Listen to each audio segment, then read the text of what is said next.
আসসালামু আলাইকুম। আমি কিছু কথা বলবো, এই জন্য ভিডিওটা করা। কথাটা হলো, বাংলাদেশের সকল নাস্তিকদের তোমাদেরকে আমি অ্যাডভান্স বলে দিতেছি, আজ বর্তমানে সরকার আছে বলে তোমরা বেঁচে যাইতেছো।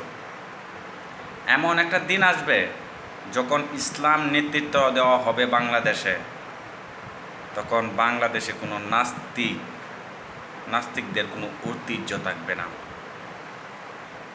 সময় থাকতে সংশোধন হয়ে যাও, এটাই তোমার জন্য ভালো। এখন সুযোগ আছে, তোমরা করতেছো।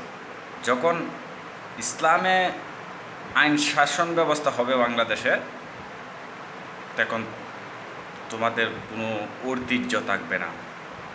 আশা করি বুঝতে পেরেছো। সকল নাস্তিকদের প্রতি আমি বলতেছি, গোটা বাংলাদেশের নাস্তিকদের আসসালামু আলাইকুম, ভালো থেকো।